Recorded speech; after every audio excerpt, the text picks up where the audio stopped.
Le miroir dans le hall d'entrée du Grange était accroché là depuis 3 générations, son cadre doré reflétant la lumière du matin avec une sérénité constante. Miss Marple remarqua, alors qu'elle arrangeait des chrysanthèmes dans la sacristie de l'église ce jeudi matin, que quelqu'un l'avait retiré. La femme du recteur le mentionna en passant, trouvant cela très étrange de la part de M. Ashford, après toutes ces années. À l'heure du thé, M. Ashford était mort. Le village de St. Mary Mead l'apprit par Madame Price, qui était allée livrer des œufs et avait trouvé la porte du bureau fermée de l'intérieur. Elle avait frappé, n'avait reçu aucune réponse et, dotée de cette intuition particulière qui distingue une véritable alerte d'un simple désagrément, avait appelé le docteur Haydock et l'agent Palk. Ils avaient enfoncé la porte ensemble, rapporta Madame Price, essoufflée, à la boutique du drapier, et avaient trouvé M. Ashford affalé sur son bureau, un coupe-papier enfoncé entre les omoplates. Les loquets des fenêtres étaient fermés. La porte avait été verrouillée de l'intérieur.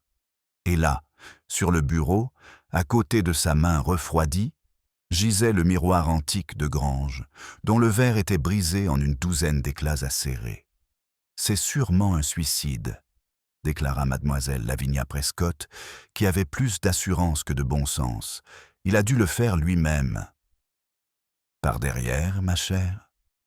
Les aiguilles de Miss Marple cliquetaient doucement sur son tricot. Cela aurait nécessité une souplesse remarquable. Les femmes de St. Mary Mead se réunirent dans le salon de Madame Price ce soir-là, avec l'inévitabilité gravitationnelle des limailles de fer vers un aimant. Un meurtre, car il s'agissait bien d'un meurtre, n'avait pas eu lieu à Grange depuis l'époque du vieux colonel Ashford, et celui-ci avait été qualifié d'accident, même si les habitants du village nourrissaient des doutes. Gerald Ashford, le neveu du colonel, avait hérité de la maison 15 ans auparavant. C'était un homme discret de 53 ans, qui vivait seul avec ses livres. Il ne s'était jamais marié. À la connaissance de tous, il n'avait jamais offensé personne. Sauf, ajouta Madame Price d'un ton sombre, qu'il y avait cette histoire de testament. Ah oui, le testament. Il s'avéra, comme c'est souvent le cas, que M. Ashford avait récemment révisé ses dispositions testamentaires. La majeure partie de son importante fortune, car les Ashford avaient toujours été aisés, allait désormais revenir à sa pupille, mademoiselle Diana Ashford, la fille d'un cousin éloigné qu'il avait recueilli 5 ans auparavant lorsque ses parents avaient péri dans un accident de train. Elle avait 23 ans, était belle, d'une beauté pâle et nerveuse, et avait été, de la vie générale, très dévouée à son tuteur. Trop dévouée, diront certains, murmura Madame Armand, la femme du boucher, avec une insistance particulière qui ne laissait aucun doute sur le sens de ses propos. Le précédent bénéficiaire était le cousin de M. Ashford, Edward Ashford, un avocat londonien à la réputation irréprochable et aux moyens modestes. Edward s'était rendu 3 fois au Grange au cours du mois précédent, une fréquence inhabituelle qui n'était pas passée inaperçue. Il séjournait, même à ce moment-là, à l'auberge Blue Boar, où il était arrivé le mercredi précédent pour ce qu'il avait appelé des affaires familiales. Il avait l'air vraiment furieux lorsqu'il a quitté Grange mardi, a rapporté Madame Dane, qui était en train de tailler sa haie au moment opportun. Il n'a même pas répondu à mon salut. Il y avait ensuite Madame Bartlett, la gouvernante, qui travaillait pour la famille depuis 30 ans et dont la loyauté n'avait d'égal que sa langue acérée. Elle avait découvert, avait-elle déclaré à la police avec une indignation considérable, que M. Ashford envisageait de la mettre à la retraite, une conversation qu'elle avait entendue par hasard la semaine précédente. Elle se trouvait dans le placard à linge lorsque M. Ashford et Mademoiselle Diana étaient passés dans le couloir, discutant des changements qui devaient être apportés et des conversations difficiles qui ne pouvaient plus être évitées. « J'ai 61 ans », avait déclaré Madame Bartlett, la voix tendue par une fureur contenue. « Où devais-je aller » L'inspecteur Slack était arrivé de Much Benham le vendredi matin, plein de suffisance et convaincu que les meurtres dans les villages étaient invariablement des affaires simples, impliquant des domestiques mécontents ou des parents cupides. C'était un homme trapu, avec une moustache qui suggérait des prétentions militaires et des manières qui ne laissaient rien présager de tel.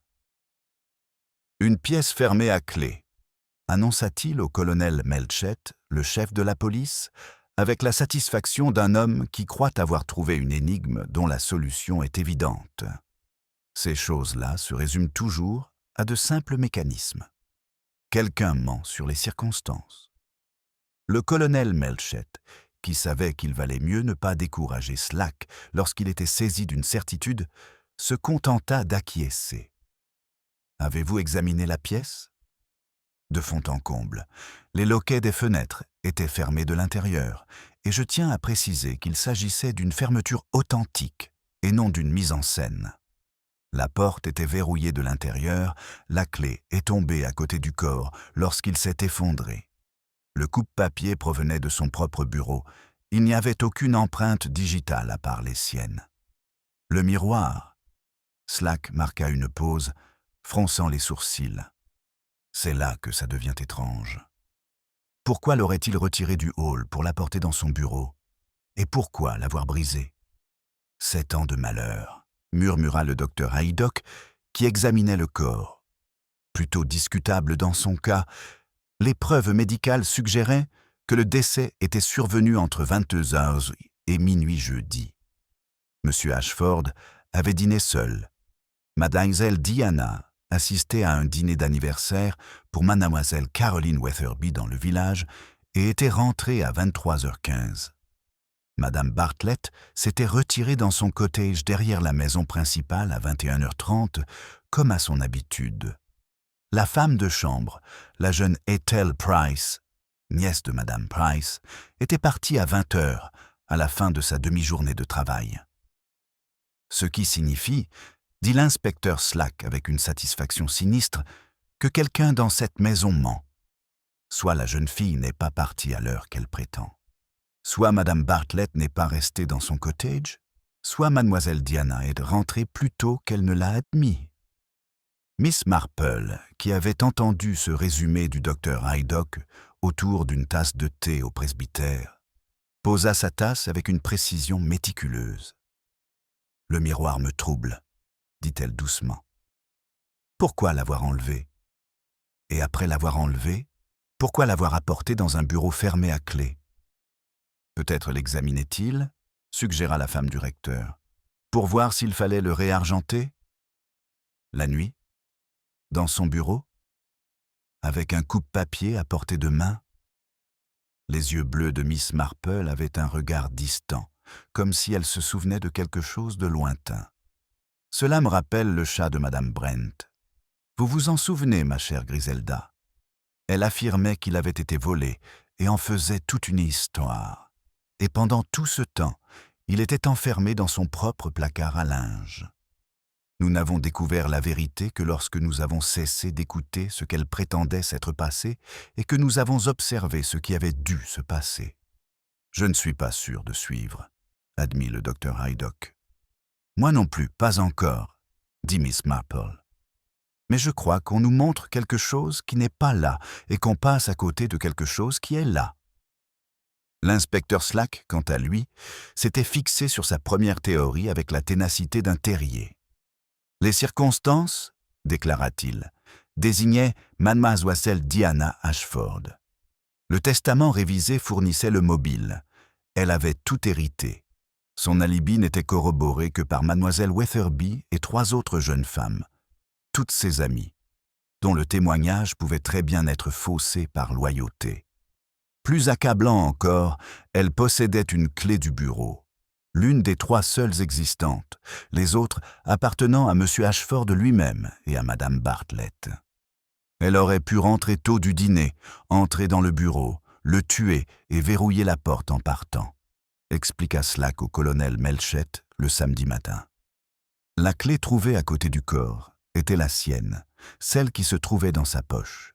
Elle aurait utilisé la sienne et l'aurait laissée enfermé, créant ainsi l'apparence d'un suicide ou d'un crime impossible. Par l'arrière, objecta le colonel Melchett, reprenant l'observation faite plus tôt par Miss Marple. Cela semble être un angle difficile. La rage, monsieur, ces crimes émotionnels ne sont pas planifiés en tenant compte de la géométrie. Elle l'a poignardé dans un accès de fureur, puis a arrangé la scène pour nous induire en erreur. Il faut reconnaître que les preuves, vues sous cet angle, possédaient une certaine cohérence, accablante. L'inspecteur Slack s'y attela avec vigueur. Il interrogea longuement mademoiselle Diana samedi après-midi et Miss Marple, qui se trouvait justement en consultation avec madame Bartlett au sujet du planning des fleurs de l'église, ne put s'empêcher d'observer l'entretien à travers la fenêtre du salon. Mademoiselle Diana était une jeune fille mince, aux cheveux blonds coiffés en un simple chignon et aux yeux gris qui suggéraient une anxiété perpétuelle. Elle était assise très droite dans le fauteuil à oreilles, les mains jointes sur les genoux, avec le calme rigide de quelqu'un qui s'empêche de trembler. Sa voix, lorsqu'elle répondait aux questions de l'inspecteur Slack, était ferme mais douce, l'obligeant à se pencher en avant pour l'entendre. « J'aimais mon oncle, » dit-elle, et il n'y avait aucun doute sur la douleur brute qui se cachait derrière ces mots simples. Il m'a recueilli alors que je n'avais rien ni personne. Il m'a donné un foyer, une éducation, de la gentillesse. J'aurais fait n'importe quoi pour lui. Même un meurtre pour obtenir votre héritage, suggéra Slack avec une brutalité directe. Je ne savais rien du testament. Pas avant sa mort. C'est son notaire qui m'en a informé. Sa voix se brisa légèrement. Je n'ai jamais rien demandé, je n'ai jamais rien voulu d'autre que de lui rendre sa générosité en lui étant utile. Très pratique, cette ignorance. Inspecteur, c'est madame Bartlett qui prit la parole, apparaissant dans l'embrasure de la porte avec l'autorité de 30 ans de service. Mademoiselle Diana dit la vérité. Monsieur Ashford était très attaché à sa vie privée dans ce domaine. Il n'aurait pas discuté de son testament avec elle. « Ah oui, madame Bartlett. » Slack se tourna vers elle avec une satisfaction évidente. « J'aimerais vous parler ensuite. Vous aviez également des raisons d'en vouloir à monsieur Ashford, si j'ai bien compris. » L'expression de madame Bartlett aurait pu glacer du brandy. « J'ai servi la famille Ashford pendant 3 décennies, inspecteur. Si vous croyez que le service engendre le meurtre, c'est que vous comprenez très peu la loyauté. » Mais l'entretien qui suivit, mené dans le bureau où le meurtre avait eu lieu, s'avéra plus troublant. Oui, madame Bartlett admit qu'elle était bouleversée à l'idée d'être mise à la retraite. Oui, elle s'était disputée avec monsieur Ashford mercredi matin, ce qui était rare, car c'était généralement un employeur attentionné. Et oui, elle possédait une clé du bureau, qu'elle gardait sur un trousseau avec les autres clés de la maison dans son salon. « Quelqu'un aurait-il pu la prendre ?» insista Slack. « Mademoiselle Diana et moi sommes les seuls à avoir accès à mon cottage, » répondit madame Bartlett d'un ton sec. « Et est-elle Price, je suppose, lorsqu'elle fait le ménage ?» L'entretien se termina avec madame Bartlett dans un état de rage contenue et l'inspecteur Slack dans un état de suspicion accrue. Il fit son rapport au colonel Melchett ce soir-là, avec une satisfaction évidente. La gouvernante ment à propos de quelque chose, croyez-moi. La façon dont elle a hésité quand je lui ai demandé où elle était jeudi soir. Elle n'était pas dans son cottage tout le temps, j'en mettrais ma réputation en jeu. Miss Marple, qui apprit cela par le docteur Haydock, qui l'avait appris par le colonel Melchett, éprouva une sensation étrange, un peu comme lorsqu'on se rend compte qu'une pièce de puzzle a été placée au mauvais endroit. La certitude de l'inspecteur Slack la troublait, même si elle ne pouvait pas immédiatement identifier pourquoi. Le dimanche, Edward Ashford assista à la messe à St. Mary's, une courtoisie qui surprit le village, car il n'avait jamais été connu pour sa dévotion religieuse. C'était un homme de 48 ans, bien habillé à la mode londonienne, avec des cheveux clairsemés et l'attitude légèrement apologétique de quelqu'un qui est perpétuellement conscient de ne pas répondre aux attentes. Miss Marple l'observa depuis son banc habituel, 3 rangées plus loin sur la gauche, et remarqua plusieurs détails. La qualité de son manteau de deuil, bon, mais pas neuf, la façon dont ses mains serraient le livre de prière, tension, détresse authentique, et, plus révélateur encore, la manière dont il évitait de regarder mademoiselle Diana de l'autre côté de l'allée. Culpabilité, mais de quel type? Après le service, il s'approcha de Miss Marple avec la timidité d'un homme cherchant conseil auprès d'une source improbable. « Miss Marple, je me demandais si je pouvais vous parler en privé. Je crois comprendre que vous avez une certaine expérience des situations inhabituelles. » Ils traversèrent ensemble le cimetière, passant devant les ifs centenaires qui avaient été témoins de 3 siècles de chagrin du village. La détresse d'Edward Ashford, à proximité immédiate, était indéniable. C'était un homme qui portait le poids d'un secret qu'il n'arrivait pas à avouer. « Je dois en parler à quelqu'un », dit-il enfin, s'arrêtant près de la concession familiale des Ashford, où 3 générations reposaient en ordre successif. « J'ai été terriblement stupide, et maintenant, Gérald est mort, et je crains que ma stupidité y ait contribué. » « Peut-être, » suggéra doucement Miss Marple, « devriez-vous me raconter ce qui s'est passé. » L'histoire émergea par à-coups. Edward était en effet en colère lorsqu'il quitta le Grange mardi, en colère et humilié. Gérald l'avait convoqué pour discuter du testament révisé, non pas pour adoucir le coup comme Edward l'avait espéré, mais pour clarifier sa position. Diana était l'héritière de Gérald, et Edward devait abandonner tout espoir contraire. De plus, Gérald avait découvert certaines irrégularités financières dans la gestion des affaires de ses propres clients, par Edward. Rien de criminel, lui avait assuré Gérald, mais certainement suffisamment discutable pour nuire à sa réputation si elles étaient rendues publiques. « Il allait vous dénoncer ?» demanda Miss Marple. « Non. C'est ce qui est terrible. Il allait m'aider à rembourser discrètement, pour éviter tout scandale. Il était gentil à sa manière, mais j'ai ressenti cela comme la plus profonde des trahisons. Je pensais qu'il me rejetait parce que je l'avais déçu, parce que je n'étais pas digne du nom d'Ashford. » La voix d'Edward se brisa. « Je lui ai dit des choses terribles. Je lui ai dit qu'il le regretterait. Et maintenant, il est mort, et la police va penser que vous l'avez tué pour l'héritage qui revient désormais irrévocablement à mademoiselle Diana. » termina Miss Marple. « Oui, je comprends que cela puisse vous inquiéter. Je ne l'ai pas tué. J'étais au Blue Boar toute la soirée de jeudi, à partir de 7 heures. Le propriétaire peut le confirmer, mais les choses que j'ai dites... » Il la regarda avec un espoir désespéré. « Vous me croyez ?» Miss Marple le regarda avec ses 12 yeux bleus qui avaient été témoins de plus de folie humaine qu'Edward Ashford ne pouvait l'imaginer. « Je crois que vous n'avez pas tué votre cousin, » dit-elle enfin. « Mais je crois aussi que vous ne me dites pas tout. Qu'avez-vous fait mercredi soir, monsieur Ashford ?» La question le frappa comme un coup. Pendant un instant, Miss Marple crut qu'il refuserait de répondre. Puis, avec l'air d'un homme qui se jette dans le vide, il dit « Je suis retourné aux Granges. Je pensais que si je pouvais juste parler à nouveau à Gérald, lui faire comprendre. Mais la porte du bureau était fermée à clé, et quand j'ai frappé, il n'a pas répondu. Je n'étais pas tout à fait sobre, j'en ai peur. J'ai peut-être élevé la voix. Madame Bartlett m'a entendu et m'a ordonné de quitter la propriété. C'était humiliant. À quelle heure était-ce? Vers 10 heures.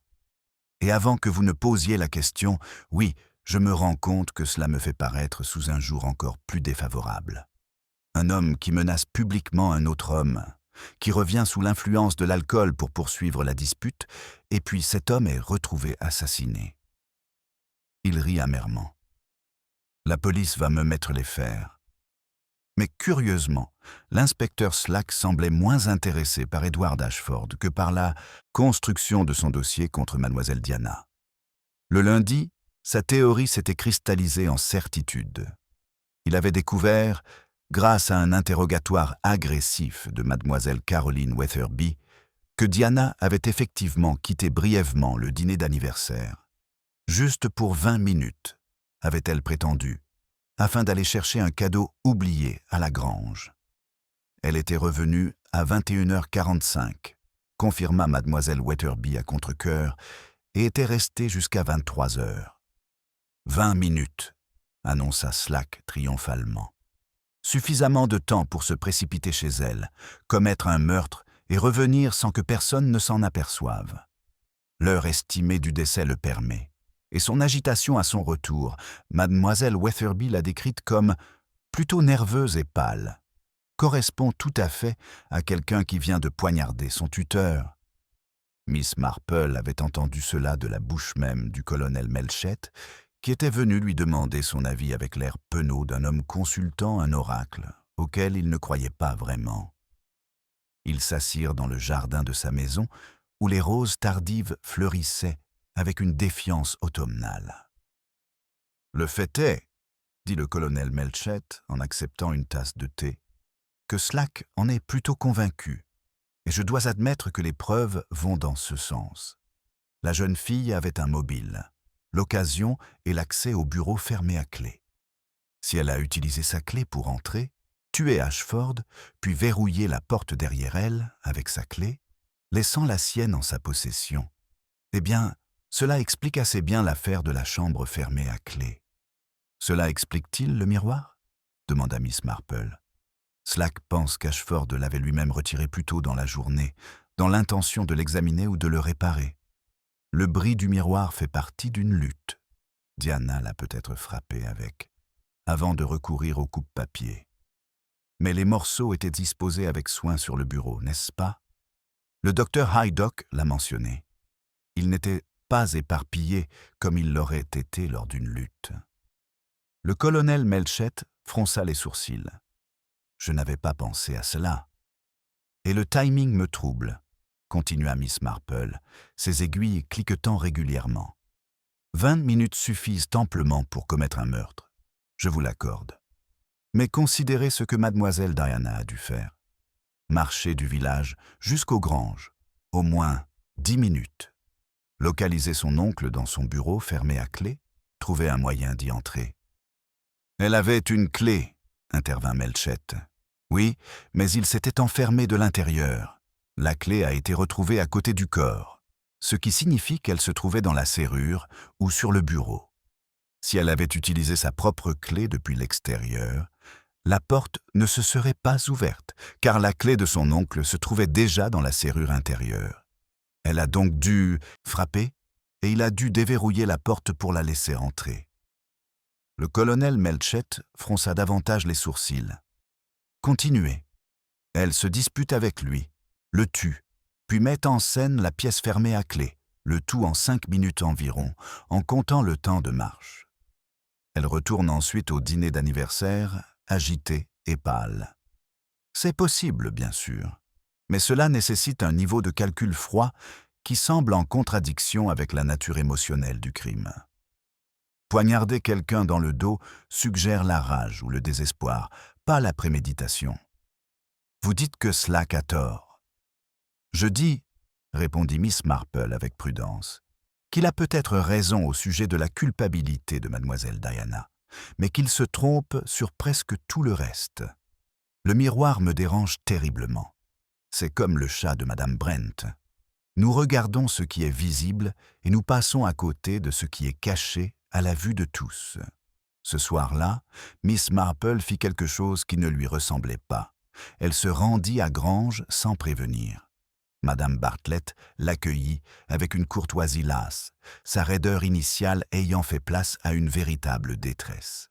« Je sais ce qu'ils disent à propos de mademoiselle Diana », dit la gouvernante en conduisant Miss Marple au salon. Ce sont des absurdités. Cette fille ne ferait pas de mal à une mouche, encore moins à l'homme qui l'a sauvée de la misère. Parlez-moi de jeudi, dit Miss Marple. Pas de ce que vous avez dit à la police. Je veux savoir ce qui s'est réellement passé. Madame Bartlett perdit son sang-froid. Elle s'assit lourdement sur une chaise, les mains crispées sur ses genoux. Je n'étais pas dans mon cottage toute la soirée. J'ai menti à ce sujet. Je m'en doutais. Il n'y avait rien de sinistre. Monsieur Ashford avait été si étrange toute la semaine, distrait, troublé. Jeudi soir, vers 22 heures, j'ai vu une lumière bouger dans la bibliothèque. J'ai pensé qu'il était peut-être allé y chercher un livre, et je voulais lui parler de la dispute que nous avions eue. Je savais que j'allais être mise à la retraite, et je voulais partir en bons termes. Je suis entré dans la maison par l'entrée latérale. Et la bibliothèque était vide, mais j'ai entendu des voix provenant du bureau, des voix fortes. Je ne pouvais pas distinguer les mots, mais l'une d'elles était sans aucun doute celle de M. Ashford, et l'autre, elle hésita. Je pensais que c'était mademoiselle Diana. Elle avait cette qualité, jeune, féminine. J'étais choqué qu'elle soit revenue du dîner, et j'étais sur le point d'aller au bureau quand tout est devenu silencieux. Puis j'ai entendu une porte se fermer et des pas se diriger vers l'entrée principale. J'ai honte de dire que je me suis caché. Je ne voulais pas être surprise en train de rôder dans la maison. J'ai attendu dans la bibliothèque pendant plusieurs minutes, puis je suis retourné à mon cottage. Je n'ai jamais vu qui était parti. Vous n'êtes pas allé voir M. Ashford? J'ai supposé qu'il était allé se coucher. La lumière du bureau était éteinte quand j'ai jeté un coup d'œil dans le couloir. Sa voix s'est éteinte. Si j'avais su, si seulement j'avais vérifié, vous auriez trouvé la porte fermée à clé, a dit doucement Miss Marple. Et personne n'aurait répondu à vos coups. Ne vous tourmentez pas pour quelque chose que vous n'auriez pas pu empêcher. Mais Madame Bartlett, vous devez en parler à l'inspecteur Slack. Je ne peux pas. Vous ne comprenez pas? Si je confirme que mademoiselle Diana était là à 10 heures, ils l'arrêteront à coup sûr. Et je ne suis même pas sûr que c'était sa voix. J'ai seulement supposé. Miss Marple quitta le Grange, plongée dans une profonde réflexion. Les pièces du puzzle s'assemblaient, mais l'image qu'elles formaient était troublante. Tout désignait Diana Ashford. L'héritage, son absence au dîner, les voix que Madame Bartlett avait entendues, et même le comportement nerveux de la jeune fille depuis le meurtre. Et pourtant, le miroir. Il restait la note dissonante dans une composition par ailleurs cohérente. Le mardi matin, l'inspecteur Slack plaça mademoiselle Diana Ashford en état d'arrestation. Les preuves, déclara-t-il, étaient accablantes. Elle était revenue au Grange à 10 heures, ce qui était désormais confirmé par la déclaration tardive de madame Bartlett. Elle s'était disputée avec son tuteur, les voix élevées. Elle l'avait tué dans un accès de rage ou de calcul, avait verrouillé la porte derrière elle et était retournée au village pour établir son alibi. Le miroir brisé, selon la théorie de Slack, représentait ses 7 années passées avec la famille Ashford, désormais brisée par son crime. C'est symbolique, vous voyez, expliqua-t-il avec satisfaction au colonel Melchett. Ces criminels émotionnels laissent souvent ce genre de signature. Diana fut emmenée à Much Benham malgré ses protestations, affirmant son innocence avec une constance désespérée qui indiquait soit la vérité, soit une excellente performance. Miss Marple regarda la voiture de police partir depuis la fenêtre de son cottage, l'air profondément troublé. « J'ai commis une terrible erreur », dit-elle au docteur Haydock, qui était passé pour lui annoncer la nouvelle. « Je me suis complètement trompé dans mes réflexions. » Que voulez-vous dire? La chambre close. Tout le monde s'est focalisé sur la façon dont le meurtrier s'est échappé d'une chambre close. Mais ce n'est pas du tout le mystère. Le mystère, c'est pourquoi quelqu'un a voulu nous faire croire qu'il s'agissait d'une pièce fermée à clé. Le docteur Haydock avait l'air perplexe. Mais elle était fermée à clé. La porte a été enfoncée. Oui, et c'est justement là le problème. Si vous assassinez quelqu'un et que vous fermez la porte derrière vous, vous n'attirez pas l'attention sur la porte fermée à clé en exigeant qu'elle soit enfoncée. Vous la laissez ouverte ou entr'ouverte afin que le corps soit découvert naturellement. Forcer la porte pour la défoncer attire l'attention sur l'impossibilité. Cela revient pratiquement à crier « Mystère de la pièce fermée à clé ». Pourquoi le meurtrier voudrait-il attirer l'attention? Pour semer la confusion? Peut-être. Ou pour attirer l'attention sur la mauvaise question. Miss Marple se leva brusquement. « Je dois revoir ce bureau. Voulez-vous m'accompagner à Grange ?» Le bureau était resté tel qu'il avait été trouvé, à l'exception du corps qui avait été enlevé. Le miroir brisé gisait sur le bureau, soigneusement disposé, sans être éparpillé ni chaotique, mais presque cérémonieux. Miss Marple l'examina de près, puis porta son attention sur la porte elle-même. « Dr. Haydock, vous avez aidé à la défoncer. Décrivez-moi le processus. » Le constable Palk et moi avons mis nos épaules à contribution. Il a fallu 3 bons coups. La serrure a cédé, une serrure de bonne qualité, je vous le fais remarquer. Elle avait clairement été verrouillée de l'intérieur. Et la clé? Elle était par terre, à côté du bureau, comme si elle était tombée de la main ou de la poche d'Ashford. Miss Marple s'agenouilla avec difficulté et examina la moquette. « Là », dit-elle en montrant une légère marque d'éraflure. « Cela ressemble-t-il à une clé qui est tombée ? Ou plutôt à une clé qui a été posée là, puis accidentellement frappée du pied. Je ne saurais le dire avec certitude. Moi non plus, à vrai dire, mais cela soulève des possibilités. » Elle se dirigea vers la fenêtre et examina les loquets avec une attention minutieuse. Ils sont bien fermés, aucune trace d'effraction. Nous nous retrouvons donc avec une pièce fermée de l'intérieur, contenant un homme assassiné qui n'aurait pas pu se suicider, compte tenu de l'angle de la blessure. Par conséquent, quelqu'un d'autre était présent. Par conséquent, la pièce n'était pas réellement fermée à clé lorsque cette personne est partie. Par conséquent, quelqu'un l'a fermée à clé, après coup. Elle se tourna vers le docteur Haydock. « Qui ?»« Le meurtrier. » Mais pourquoi?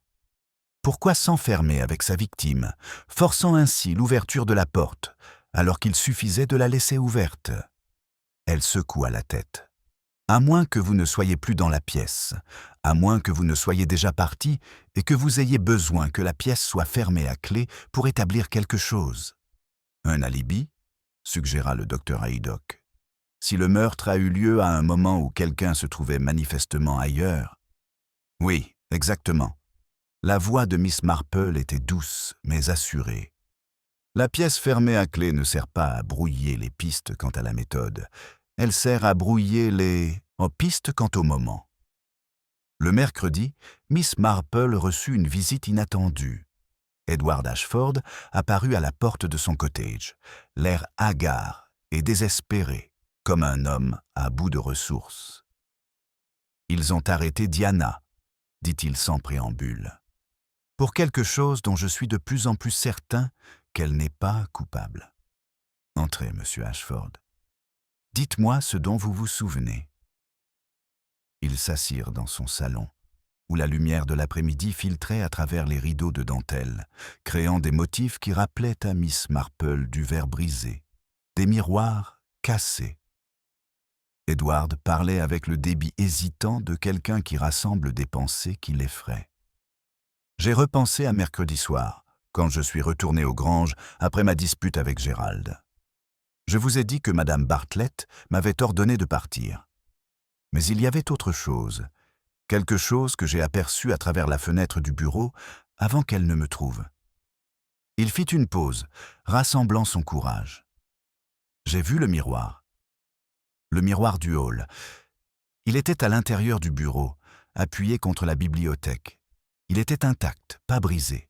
Je me souviens avoir trouvé cela étrange, mais j'étais ivre et en colère, et cela ne m'avait pas semblé important. » Miss Marple sentit quelque chose changer dans sa compréhension, comme une clé qui tourne dans une serrure. mercredi soir, et M. Ashford a été retrouvé vendredi matin avec le miroir brisé à côté de lui. Ce qui signifie que quelqu'un l'a cassé entre mercredi soir et vendredi matin. Mais pourquoi? Et qui? Qui, en effet? Miss Marple se leva d'un air décidé. « Monsieur Ashford, j'ai besoin que vous fassiez quelque chose qui demandera beaucoup de courage. Je veux que vous racontiez à l'inspecteur Slack exactement ce que vous venez de me dire. Mais cela n'aide pas, Diana. Au contraire, cela me donne une opportunité. J'ai vu le miroir, je savais qu'il l'avait dans son bureau. J'aurais pu revenir jeudi soir et... » « Faites-moi confiance, » dit Miss Marple. « La vérité nuit très rarement aux innocents, même s'il faut parfois de la patience pour la révéler pleinement. » La déclaration d'Edward Ashford à l'inspecteur Slack produisit des résultats immédiats, mais pas ceux qu'il redoutait. Slack, confronté à la preuve que le miroir avait été déplacé avant le meurtre, commença à reconsidérer sa chronologie. Si Ashford l'avait vu intact mercredi soir et qu'il avait été brisé jeudi soir ou vendredi matin, cela ne change rien, insista Slack auprès du colonel Melchett. Diana aurait pu le briser lorsqu'elle l'a tué. Le moment où il a été déplacé dans le bureau n'a aucune importance. Mais Miss Marple savait que cela avait de l'importance. En fait, c'était la clé de tout. Elle passa le mercredi soir dans son cottage, tricotant avec une précision mécanique, tandis que son esprit passait en revue toutes les possibilités. Le miroir avait été retiré du hall, de manière ostensible, évidemment. Selon les ragots du village, c'était M. Ashford lui-même qui l'avait fait. Pourquoi? Dans quel but? Et qui l'avait brisé? Et pourquoi l'avait-il soigneusement mis en scène sur le bureau? La réponse, lorsqu'elle vint, était si évidente qu'elle faillit éclater de rire. Ce n'était pas du tout le chat de Madame Brent. Cela ressemblait davantage à l'affaire de l'héritage de M. Hargrove, le document que tout le monde supposait caché, alors qu'en réalité, il avait été détruit parce que son existence posait problème, et non son absence. Le jeudi matin, Miss Marple demanda à s'entretenir avec le colonel Melchett. Elle arriva aux Granges, où il avait installé un bureau temporaire, avec son sac à tricot et une expression de détermination placide. « Colonel Melchett, je pense pouvoir prouver l'innocence de mademoiselle Diana, mais je vais devoir mener une petite expérience. Me permettriez-vous de réunir toutes les personnes impliquées dans cette affaire? » Une expérience? Miss Marple, nous ne sommes pas dans un roman policier. Non, bien sûr, c'est beaucoup plus grave. La vie d'une jeune femme est en jeu, mais je vous promets que si ma théorie est erronée, je ne vous importunerai plus. Et si j'ai raison? Elle sourit gentiment. Alors nous saurons qui a tué Gerald Ashford et pourquoi. Avec beaucoup de réticence et un certain amusement, le colonel Melchett accepta. À 4 heures cet après-midi-là, le salon du Grange accueillait un assemblage improbable. Le colonel Melchett, l'inspecteur Slack, le docteur Haydock, Madame Bartlett, Edward Ashford et, libérée temporairement de sa garde à vue à cette fin, mademoiselle Diana Ashford. Ils s'installèrent avec la formalité maladroite de personnes réunies pour des funérailles, ce qui, d'une certaine manière, était le cas. Miss Marple accepta une tasse de thé offerte par Madame Bartlett et s'installa dans un fauteuil avec son tricot. Pendant un long moment, elle ne dit rien, se contentant d'observer l'assemblée avec ses 12 yeux bleus qui ne manquaient rien. « J'ai été très imprudente, » commença-t-elle enfin. « Je me suis laissé distraire par l'aspect « chambre close » de cette affaire, alors qu'en réalité, la chambre close était l'élément le moins important. Ce qui importait, ce n'était pas de savoir comment quelqu'un s'était échappé d'une chambre close, mais pourquoi on voulait nous faire croire que la chambre était fermée à clé au moment du meurtre. L'inspecteur Slack se hérissa. La pièce était fermée à clé. Oh oui, elle était fermée à clé lorsque Madame Price l'a trouvée. Mais était-elle fermée à clé au moment du meurtre? Je ne pense pas. Je pense que M. Ashford a été tué alors que la porte du bureau était ouverte, et qu'elle a été fermée à clé par la suite par quelqu'un qui avait besoin d'établir une fausse chronologie. Elle se tourna vers Diana. Vous avez quitté le dîner d'anniversaire de mademoiselle Wetherby pendant 21 minutes. Ma chère, cela l'a été confirmé. Où êtes-vous allée? La voix de Diana était à peine audible. Je suis rentrée à la maison.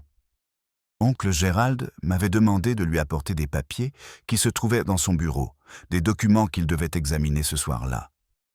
Je les ai pris et je suis retournée au dîner. L'avez-vous vu? Non. La porte du bureau était fermée et je ne voulais pas le déranger. J'ai utilisé ma clé pour entrer par la porte d'entrée. J'ai récupéré les papiers sur le bureau de sa chambre, comme il me l'avait demandé, puis je suis partie. La visite a duré environ 5 minutes. Et la porte du bureau était fermée mais pas verrouillée? Je ne sais pas. Je n'ai pas essayé. Miss Marple acquiesça lentement. Madame Bartlett, vous avez entendu des voix à 10 heures. Vous avez supposé que l'une d'elles était celle de mademoiselle Diana. Mais si ce n'était pas le cas, et si c'était quelqu'un qui voulait vous faire croire que c'était mademoiselle Diana, quelqu'un qui avait besoin d'un témoin pour la placer sur les lieux? Madame Bartlett avait l'air bouleversée. Je n'ai jamais vu qui c'était. Je n'ai entendu que... Exactement. Vous avez entendu ce que quelqu'un voulait que vous entendiez. Miss Marple posa son tricot. Laissez-moi vous raconter ce qui s'est réellement passé. Monsieur Ashford a lui-même retiré le miroir du hall d'entrée mercredi. Monsieur Edward Ashford l'a vu dans le bureau ce soir-là, intact. Monsieur Ashford était un érudit, passionné d'antiquité. Je pense qu'il examinait le dos du miroir à des fins de provenance ou de restauration. Rien de sinistre, simplement par curiosité intellectuelle. Il l'a laissé dans son bureau pour l'étudier plus en détail. Elle fit une pause pour rassembler ses pensées. Jeudi soir, quelqu'un est venu voir M. Ashford.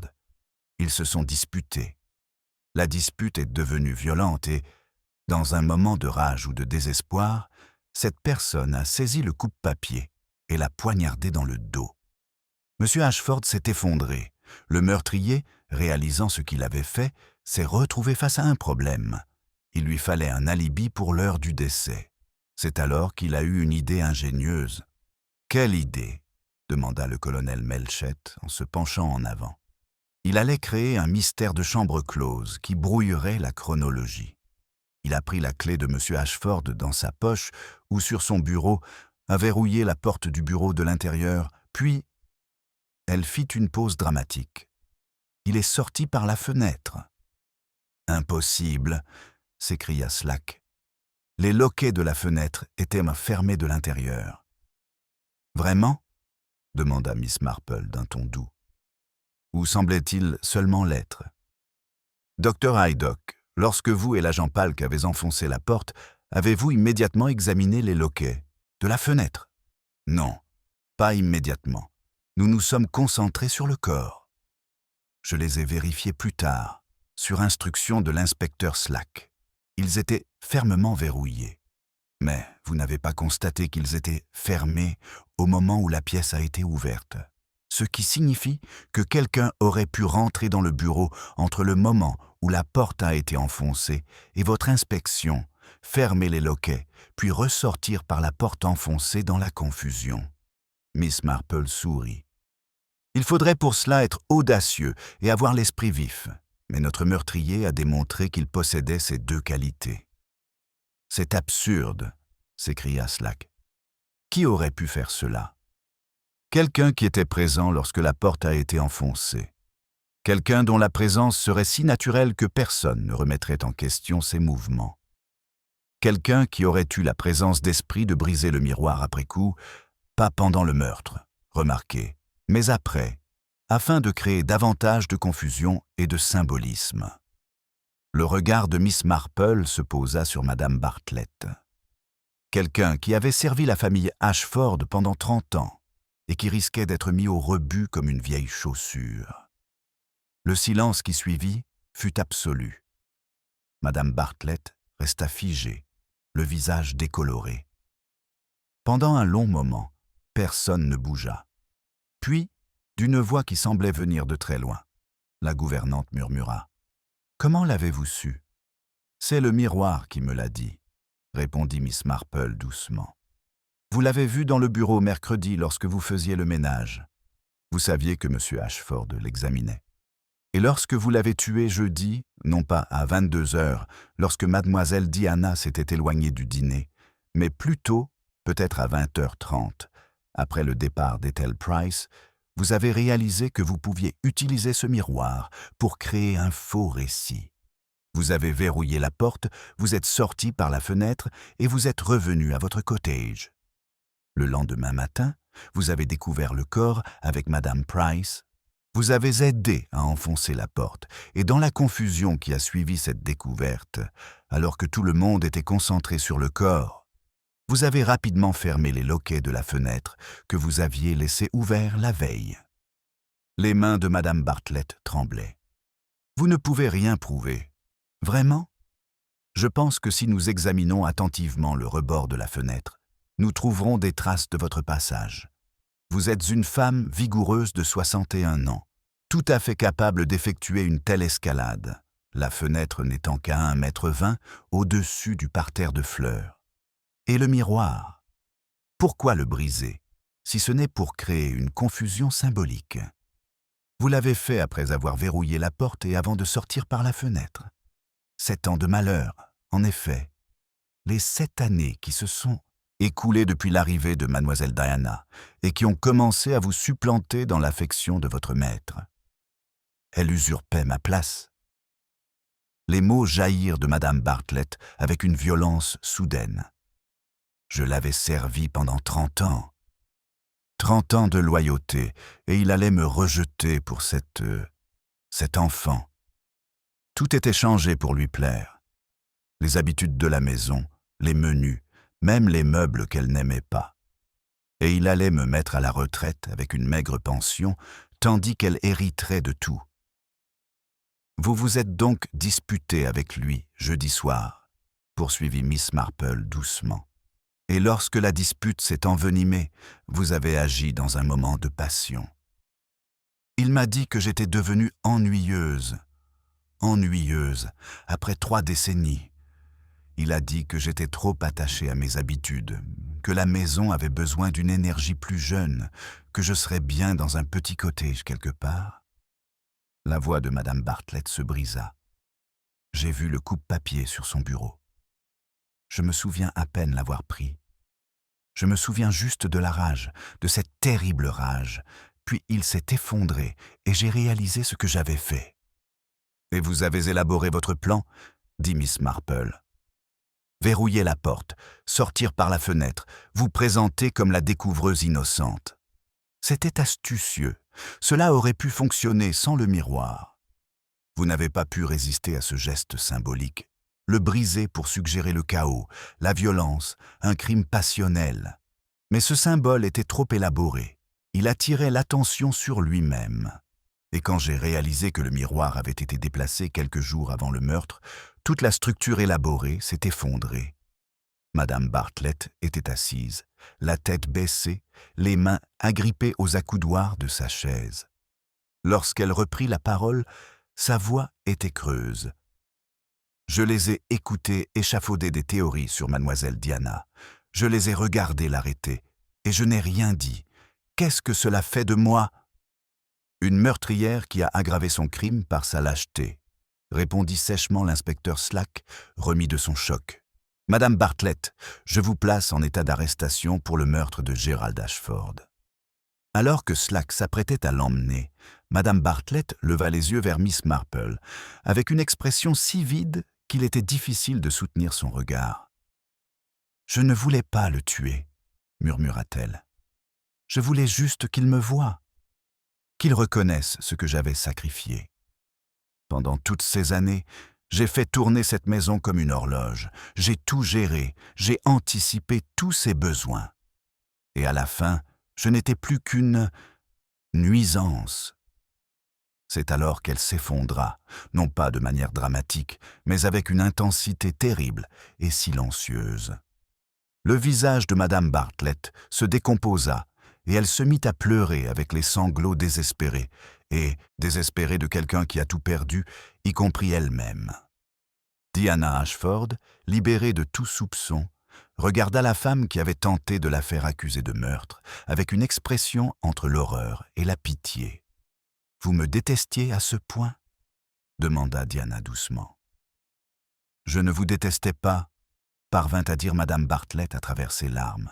« C'est ce qui est terrible, je ne vous détestais pas du tout. Je détestais ce que vous représentiez. La jeunesse, les nouvelles possibilités, l'avenir que je ne pouvais pas avoir. Vous étiez tout ce que je n'étais plus. » Alors que l'inspecteur Slack conduisait Madame Bartlett hors de la pièce, ses pleurs continuaient, des sons bruts et déchirants, qui semblaient remplir la maison longtemps après son départ. Les autres restèrent assis dans un silence stupéfait, essayant de comprendre ce dont ils avaient été témoins. Edward Ashford semblait brisé, Diana perdue, et même l'assurance habituelle de l'inspecteur Slack s'était évaporée pour laisser place à quelque chose qui s'apparentait à de l'humilité. « J'étais tellement sûr, » dit Slack au colonel Melchett. « Toutes les preuves désignaient mademoiselle Diana. » « Les preuves désignaient ce que Madame Bartlett voulait qu'elles désignent, » corrigea gentiment Miss Marple. Elle savait que Diana était revenue brièvement à la maison.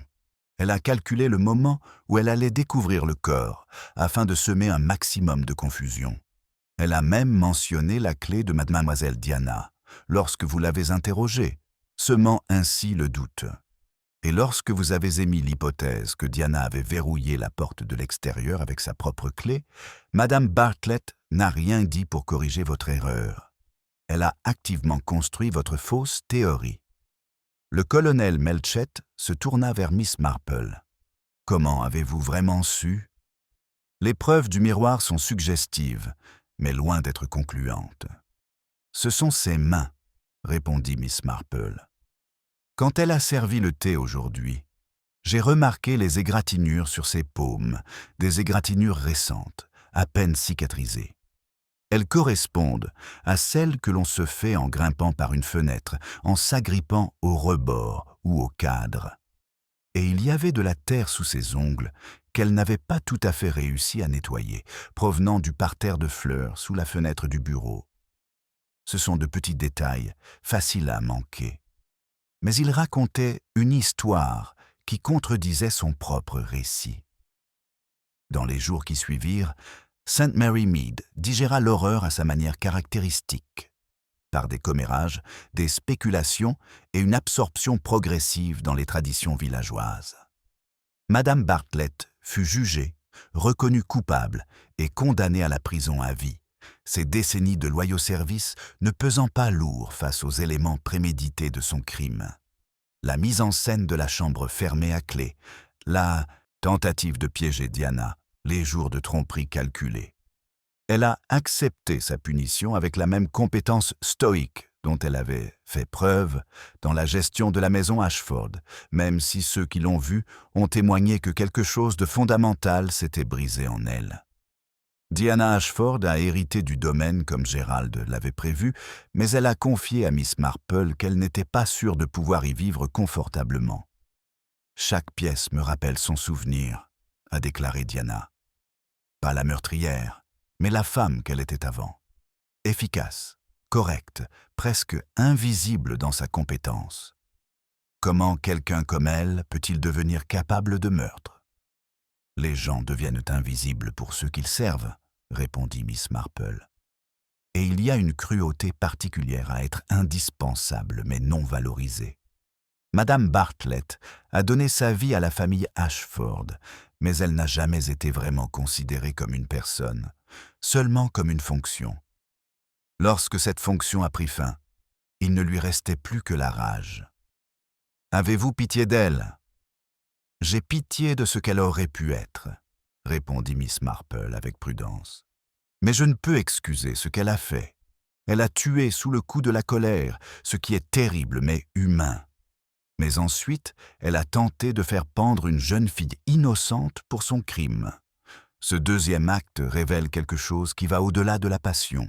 une volonté de sacrifier une autre vie pour préserver son propre confort.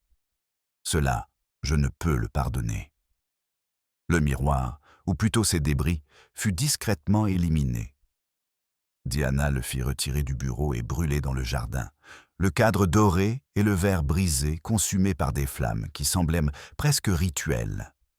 Elle resta là à regarder jusqu'à ce que les derniers fragments soient réduits en cendres, puis elle s'éloigna sans dire un mot. Miss Marple, qui observait depuis le jardin de son cottage, trouva ce geste approprié. Certains symboles sont trop sombres pour être conservés, même à titre d'avertissement. Edward Ashford retourna à Londres pour faire face aux irrégularités financières que Gérald avait découvertes. Le scandale, lorsqu'il éclata, s'avéra moins dommageable qu'il ne l'avait craint. La mort de Gérald avait éliminé le principal témoin, et les clients restants d'Edward se montrèrent étonnamment fidèles. Mais il démissionna néanmoins de son cabinet et accepta un poste dans une fondation caritative où ses compétences juridiques pouvaient être mises à profit sans la tentation de la richesse privée. Quelques mois plus tard, il écrivit à Miss Marple pour la remercier de son intervention. « Vous m'avez montré, écrivit-il, que la vérité était le seul fondement sur lequel reconstruire une vie. J'essaie maintenant de vivre selon ce principe, même si c'est tardivement. » L'inspecteur Slack, humilié par son erreur presque catastrophique, développa un respect réticent pour les méthodes de Miss Marple. Il ne s'excusa jamais vraiment pour son mépris initial, mais il la consulta sur 3 affaires ultérieures, et son taux de réussite s'améliora considérablement. Le colonel Melchett, amusé par cette évolution, suggéra que l'éducation de Slack avait valu le prix de son orgueil blessé. Par une fraîche matinée d'octobre, 4 mois après le procès, Miss Marple passa devant le Grange pour se rendre dans les magasins du village. La maison était vide. Diana avait décidé de la louer dans un avenir prévisible, incapable de se résoudre à y vivre. Le hall d'entrée, visible à travers la fenêtre avant, présentait un rectangle pâle sur le papier peint, à l'endroit où le miroir avait été accroché pendant 3 générations.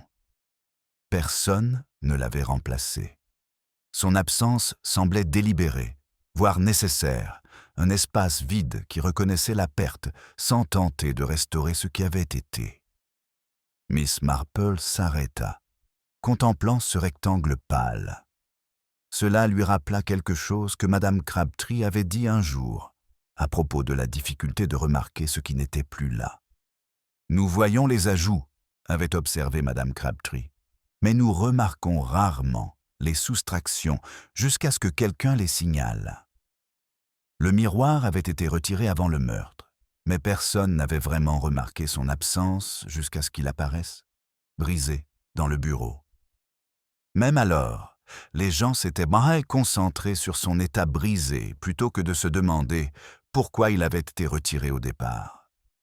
La nature humaine, réfléchit Miss Marple, avait tendance à observer le spectaculaire plutôt que l'important. Un miroir brisé attirait le regard. Un miroir manquant passait presque inaperçu. Madame Bartlett l'avait compris instinctivement. Tout son plan reposait sur le fait que les gens verraient dans la porte verrouillée, le miroir brisé, les circonstances impossibles, et ne remettraient pas en question l'explication plus simple et plus évidente selon laquelle quelqu'un avait mis en scène l'impossible. Dans le village, les conversations avaient dérivé vers d'autres scandales, d'autres intrigues. Le meurtre de Grange était devenu cette terrible affaire avec la gouvernante, évoquée en passant lorsque les nouveaux arrivants s'enquérèrent de la maison vide sur la colline. Madame Bartlett elle-même, emprisonnée à Holloway, était devenue un exemple édifiant raconté à voix basse, même si l'on ne savait pas exactement ce que cet exemple était censé prévenir. Ne pas assassiner son employeur, ne pas vieillir au service d'autrui, ne pas se laisser devenir invisible. Miss Marple retourna à son cottage et à son tricot, le rythme des aiguilles la réconfortant face au rythme plus sombre dont elle avait récemment été témoin. L'écharpe qu'elle tricotait, pour la vente de charité de l'église, progressait régulièrement, chaque rang s'ajoutant au précédent avec une accumulation patiente. C'était un travail honnête, un progrès visible, le genre de création qui contrastait fortement avec les destructions qu'elle avait été contrainte de démêler. De sa fenêtre, elle pouvait voir le clocher de l'église s'élever au-dessus des toits du village et au-delà, à peine visible à travers les arbres automnaux, l'étage supérieur de la grange. Ce rectangle pâle resterait, soupçonnait-elle, pendant des années, fantôme de ce qui avait été autrefois un miroir, désormais remplacé par un mur vide. Diana finirait par vendre, ou peut-être brûler la maison dans un dernier exorcisme de la mémoire. Quoi qu'il en soit, la grange telle qu'elle avait été était finie. Miss Marple pensa à Gerald Ashford, qui avait eu la gentillesse de planifier l'avenir de sa pupille et la délicatesse d'aider sa cousine à éviter le scandale, mais qui n'avait pas compris que sa gouvernante avait besoin de plus que l'efficacité requise et la pension offerte. Elle pensa à Madame Bartlett, qui avait consacré 30 ans à son service et avait été licenciée en retour et qui avait réagi par le meurtre et la trahison. Elle pensa à Diana, qui avait hérité d'une fortune qu'elle n'avait jamais recherchée et d'un traumatisme auquel elle ne pouvait échapper. Il n'y avait pas de méchants dans cette histoire, songea-t-elle, seulement des gens qui s'étaient déçus les uns les autres de diverses manières humaines, jusqu'à ce que ces échecs s'accumulent pour aboutir à une tragédie. Gerald Ashford n'avait pas eu l'intention d'être cruel. Madame Bartlett n'avait pas eu l'intention de commettre un meurtre. Diana n'avait pas eu l'intention d'usurper quoi que ce soit. Pourtant, la combinaison de ces conséquences involontaires avait entraîné la mort, l'emprisonnement et des cicatrices permanentes dans plusieurs vies. La lumière de l'après-midi changea, plongeant l'intérieur de son cottage dans une lumière ambrée et ombragée. Les aiguilles de Miss Marple continuaient leur rythme régulier. Clic, clic, clic, mesurant le temps et les progrès avec une précision mécanique. Dehors, le village poursuivait son existence distinguée, toute politesse et convenance masquant la vérité éternelle dont elle avait été témoin à maintes reprises. Sous la surface de toute communauté paisible se cachaient les mêmes capacités humaines de rage, de trahison et d'aveuglement qui produisaient des meurtres dans des pièces fermées à clé et des mensonges lors de thé. Elle termina une rangée, retourna son ouvrage et commença la suivante. L'écharpe grandissait, maille après maille, tandis qu'au-delà de sa fenêtre, la grange restait vide. Ce rectangle pâle occupait l'emplacement où se trouvait autrefois le miroir. Pas exactement vide, mais dans l'expectative, comme s'il attendait que quelque chose vienne remplir l'espace. Mais Miss Marple savait que certaines absences étaient destinées à rester vides, marquant une perte plutôt qu'invitant à un remplacement. Dans cet espace vide, 3 générations d'Ashford avaient autrefois vu leur reflet. Il n'y avait plus maintenant qu'un mur portant la silhouette floue de ce qui avait été retiré, et personne pour se souvenir de ce que le miroir avait montré lorsqu'il était entier.